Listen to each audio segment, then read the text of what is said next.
Hello बच्चों, अब करेंगे question number 18। Mohit sold a watch to Karim at a gain of 10% and Karim sold it to Rahim at a gain of 4%। If Rahim pay 14,300 rupees for it, for how much did Mohit purchase it.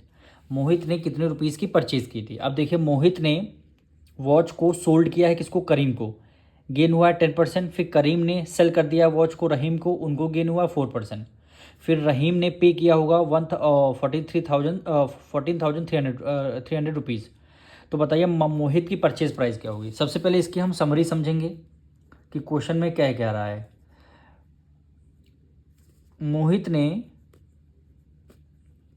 Mohit ने watch को sell किया।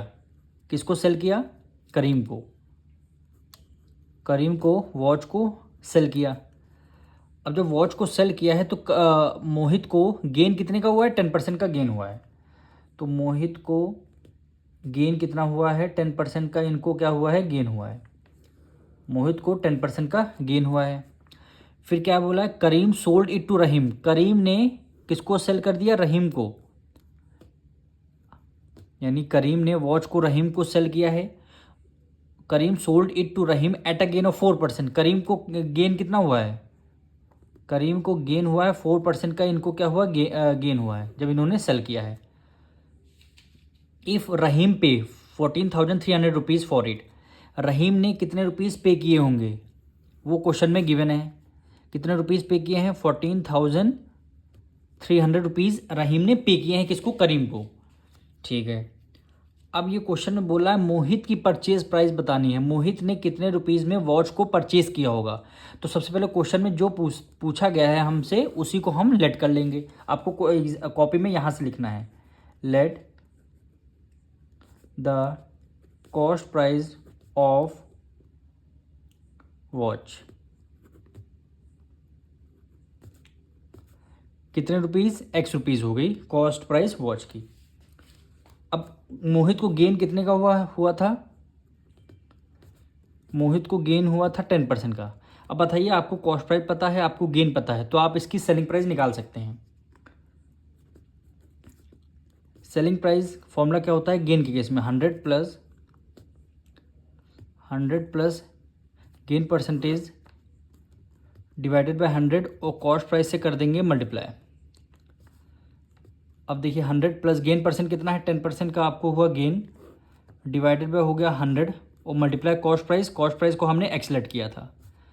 अब इसको आपको solve करना है। 100 में 10 add कर देंगे, कितना हो जाएगा? 110 एक्स हो जाएगा। तो मल्टीप्लाई में एक्स है, डिवाइडेड में क्या हो जाएगा? 100 आ जाएगा।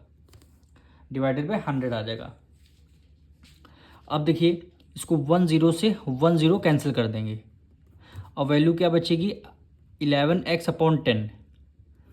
ये वैल्यू क्या आ गई पता है? सेलिंग प्राइस आई है। सेलिंग प्राइस मोहित की आई है। अब मोहित की जो सेलिंग प्राइस होगी वही करीम की क्या हो जाएगी? Purchase price. यानी क्या हो जाएगी? परचेज प्राइस मतलब कॉस्ट प्राइस। जिस रेट पे मोहित ने सेल किया होगा, सेलिंग प्राइस मेरी आ गई, उसी रेट पे करीम ने परचेज किया होगा, यानी करीम की क्या आ जाएगी? Cost price. तो ये क्या हो गई? जो इसकी सेलिंग प्राइस आई है ये क्या हो जाएगी? करीम की कॉस्ट प्राइस। तो यहाँ पे लिखेंगे कॉस्ट प्राइस फॉर, किसकी हो जाएगी? करीम की। करीम की कॉस्ट प्राइस कितनी आ गई? 11x/10 हो गई। अब करीम को कितना गेन हुआ था? 4% का गेन हुआ था। करीम को कितना गेन हुआ है? 4% का इनको हुआ है गेन। अब देखिए कॉस्ट प्राइस पता है, गेन पता है, तो करीम की क्या निकालेंगे? Selling price. तो सेलिंग प्राइस का गेन के केस में क्या फॉर्मूला होता है? 100 plus gain percentage divided by 100 हो गया, मल्टीप्लाई क्या कर देंगे? इसकी कॉस्ट प्राइस से।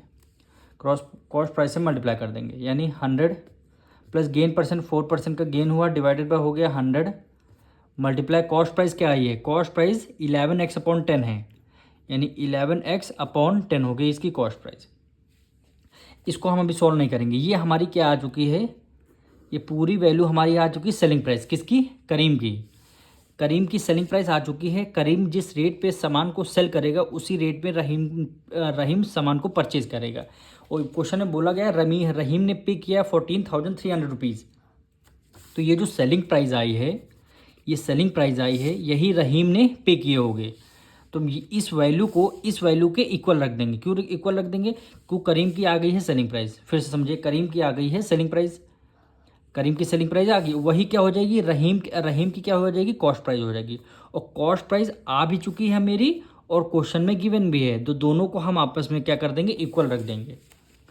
तो यहाँ पे हम कर देंगे अकॉर्डिंग टू क्वेश्चन।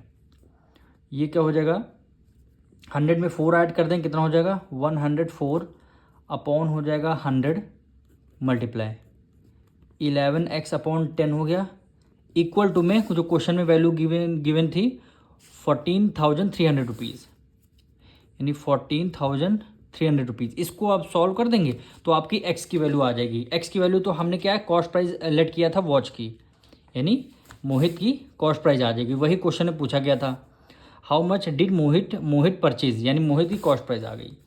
अब इसको हमें x की वैल्यू डायरेक्ट आपको सॉल्व करना है। तो 14,300 मल्टीप्लाई 104 अपॉन 100 है, इसका रेसिप्रोकल कर देंगे तो 100 अपॉन 104 आ जाएगा, मल्टीप्लाई 11 अपॉन 10 है तो क्या हो जाएगा 10 अपॉन 11 हो जाएगा। अब इसको आपको सॉल्व करना है, डायरेक्ट हम 11 से इसको डिविजल करेंगे। तो 11 1 जा 11, 11 1 जा 11, 3 कैरी गया, 14 था 3 कैरी गया, 11 3 जा हो गया 33, 2 जीरो हैं तो हमने 2 जीरो यहाँ पे राइट डाउन कर लिए। अब 13 8 जा 104 होता है, तो 13 1 जा 13, डबल जीरो आ गया, और 13 8 जा क्या हो गया 104 हो गया। अब यहाँ पे है 100, यहाँ पे 4 है, अभी 4 से डिविजल हो रहा, 4 2 जा 8, 2 कैरी गया, 4 5 जा हो गया 20, फिर 4 2 जा 8 हो जाएगा, फिर डिविजल करते हैं 2 1 जा 2 और 2 5 जा 10, 25 की मल्टीप्लाई 5 से करेंगे, क्या आंसर हो जाएगा 125, और ये डबल ज़ीरो ये हो गया। यानी हमारी x की वैल्यू 12,500 रुपीज़ आ गई, यानी जो हमने कॉस्ट प्राइस वॉच की परचेज़ किया था मोहित से, तो उसकी कॉस्ट प्राइस आ गई, यानी x की वैल्यू। तो यहाँ पे लिख देंगे कॉस्ट प्राइस फॉर मोहित। मोहित ने स्टार्टिंग में वॉच को कितने रुपीज़ में परचेज़ किया होगा, 12,500 रुपीज़ में। ये आपका हो जाएगा आंसर।